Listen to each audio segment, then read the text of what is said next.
মাছের তো অনেক রেসিপি আমি শেয়ার করেছি, কিন্তু এবার যে মাছের রেসিপি শেয়ার করছি প্রথমবার আপনাদের কাছে।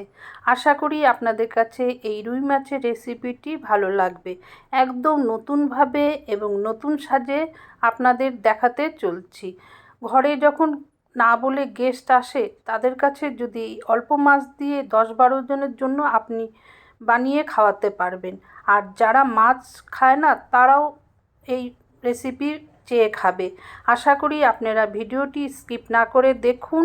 নমস্কার বন্ধুরা, আজকে আমার এই রেসিপিতে সকল বন্ধুদের জানাই স্বাগতম। কড়াইয়ের মধ্যে জল এবং সামান্য লবণ দিয়ে 4টা আলু 4টা রুই মাছ সামান্য সিদ্ধ করে নেব। আমার 5 মিনিট পর সিদ্ধ হয়ে গেছে। এগুলো ভালো করে ঠান্ডা করে নিয়ে আমি মাছের কাঁটাগুলো একদম বার করে নেব।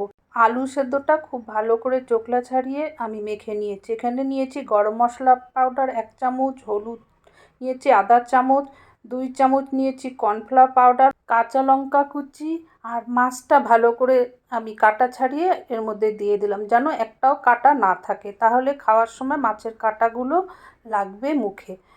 কাটা ছাড়ানোর সুবিধার জন্য মাছগুলো আমি সেদ্ধ করে নিয়েছি, তাড়াতাড়ি কাটা বাছা যায়। এগুলো দিয়ে খুব ভালো করে মেখে নিচ্ছি। এই মাখাটাই কিন্তু আসল, ভালো করে না মাখলে ভেঙে যাবে এবং খেতেও ভালো লাগবে না।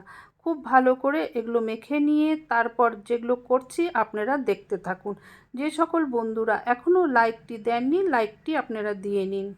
এর মধ্যে কিন্তু আমি কোনো জল মিশাইনি, যেহেতু মাছটা আমি সিদ্ধ করেছি জল জল ভাব আছে, এর মধ্যে আলু সেদ্ধ আছে, সুতরাং জল দেবার কোনো প্রশ্নই ওঠে না। খুব ভালো করে আমার এটা মেখে যাচ্ছে।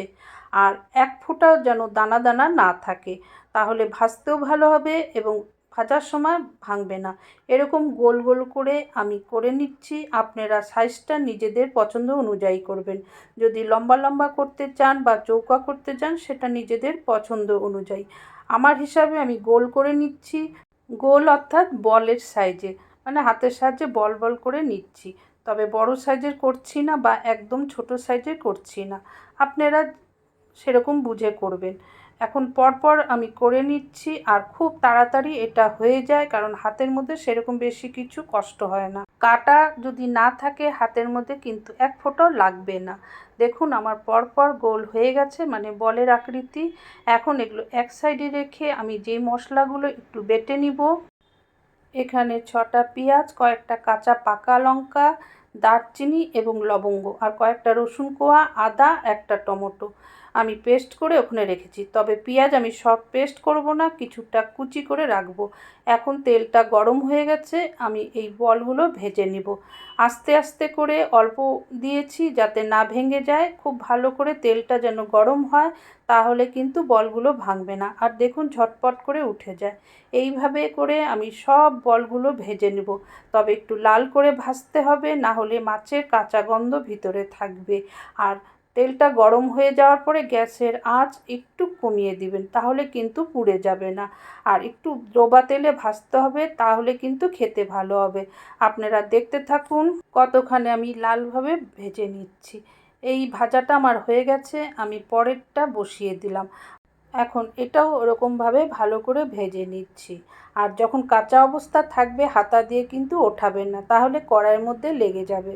কাঁচা অবস্থায় হাতা দিয়ে যদি ওঠানোর চেষ্টা হয় ভেঙেও যাবে, তখন কিন্তু খেতে ভালো লাগবে না।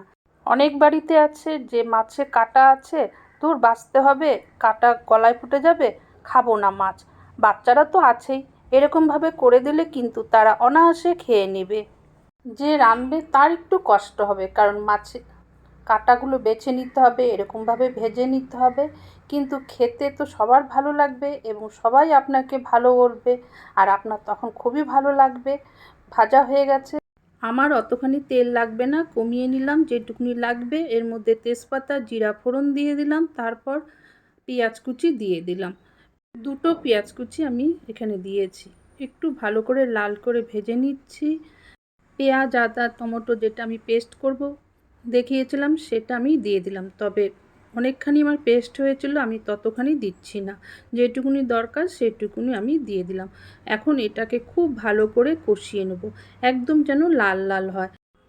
কিছুটা এখন মটরশুঁটি আমি দিয়ে দিলাম। মটরশুঁটি দিলে আরও খেতে বেশি ভালো হয়, তবে মটরশুঁটি থাকলে আপনারা দিবেন, না হলে কোনো ব্যাপার না।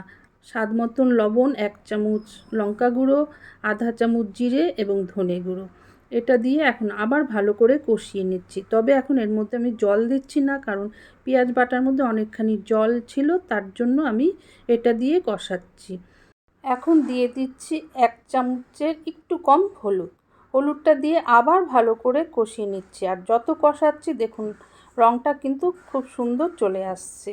রান্না তো কষানোর উপর নির্ভর করে, আপনি যদি ভালো করে না কষান, জল দিয়ে দেন, খেতে কিন্তু ভালো লাগে না। তাই ধৈর্য ধরে সব কিছু রান্নাটা করতে হয়। ঝালটা আপনারা নিজেদের অনুযায়ী খাবেন, কেউ ঝাল খায়, কেউ কম খায়। আমি বেশিও খাই না, কম খাই না, সেরকমই আমি লঙ্কার গুঁড়ো দিয়েছি। এখন পরিমাণ মতো আমি জল দিয়ে দিলাম, তবে এটার মধ্যে একটু জলটা বেশি দিতে হয়, কারণ বড়া তো ওগুলো একটু টেনে নেয়। এখন এই ঝোলটাকে খুব ভালো করে ফুটতে দিতে হবে। খুব ভালো করে ফুটে গেলে এখন আমি বড়াগুলো দিয়ে দিলাম, মানে মাছের। এগুলো দিয়ে আবার খুব ভালো করে নাড়িয়ে নিতে হবে। পুরানো বন্ধুরা, তোমরা যতখানি আমাকে সাপোর্ট করছো অনেক, তার জন্য ধন্যবাদ। আরও এগিয়ে নেবার জন্য সাপোর্ট করো, তাহলে আমি আরও দূর এগিয়ে যেতে পারবো। আর যারা নতুন বন্ধু হয়েছো আমার রেসিপিগুলো দেখে, তাদেরও জানাই তোমরা কিন্তু একটু সাপোর্ট করো, তাহলে তো আরও দূর এগিয়ে যেতে পারবো। 1 চামচ দিয়ে দিলাম গরম মশলার গুঁড়ো। গ্যাসটা কিন্তু একদম বন্ধ করে দিয়েছি। দিয়ে দিলাম ধনেপাতা কুচি। এখন তো ধনেপাতা পাওয়া যাচ্ছে, তাই দিয়ে দিচ্ছি। এরপর যখন পাওয়া যাবে না, সেরকম দিব না। 5 মিনিট জন্য ঢেকে রাখলাম, যাতে গরম মশলার গন্ধটা ভালো মতন থাকে। 5 মিনিট পর ঢাকনাটা উঠিয়ে এখন আমি অন্য পাত্রে নামিয়ে নিচ্ছি। যারা ইউটিউব চ্যানেল থেকে আমার এই রেসিপিটি দেখলেন, দেখে যদি আপনাদের ভালো লেগে থাকে বা আরও কিছু ভালো রান্না দেখতে চান, তাহলে আমার চ্যানেলটিকে কিন্তু সাবস্ক্রাইব করে দিবেন। সাবস্ক্রাইব করে দেওয়ার সময় দেখবেন বেল বটন আছে, সেটাকেও কিন্তু অন করে দিবেন। এর ফলে আমি যখনই কোনো নতুন রেসিপি দিব, আপনাদের কাছে নোটিফিকেশন চলে যাবে। তখন আপনারা আমার চ্যানেলে এসে নতুন রেসিপি দেখে শিখতে পারবেন এবং বাড়িতে বানাতে পারবেন। রুই মাছের রেসিপিটি আপনাদের কাছে খুবই ভালো লেগেছে, তাহলে কিন্তু শেয়ার করে দিবেন আপনাদের আত্মীয় বন্ধুবান্ধবের মাঝে। একটা শেয়ারে কিন্তু ভিডিও ভালো হয়। আর আপনাদের মিষ্টি মিষ্টি কমেন্ট পড়তে আমার খুব ভালো লাগে, তার জন্য কিন্তু কমেন্ট করবেন। আর যারা ফেসবুক পেজ থেকে ভিডিওটি দেখছেন, দেখে খুব ভালো মনে হলো আর নতুন কোনো রান্না শিখতে চান, তাহলে কিন্তু পেজটিকে ফলো করে রাখবেন। শেয়ার করে দিবেন আপনাদের আত্মীয় বন্ধুবান্ধব পরিচয় যাদের আছে তাদের মাঝে। আর কমেন্ট করবেন, লাইক তো নিশ্চয়ই দিয়েছেন। আজকের মতো আমি বিদায় নিচ্ছি। আপনারা ভালো থাকুন, সুস্থ থাকুন এবং বাড়ির সবাইকে ভালো রাখুন। আবার কোনো নতুন রান্না নিয়ে আমি ঠিক সময় চলে আসব। এতক্ষণ যারা আমার ভিডিও দেখলো তাদের ধন্যবাদ।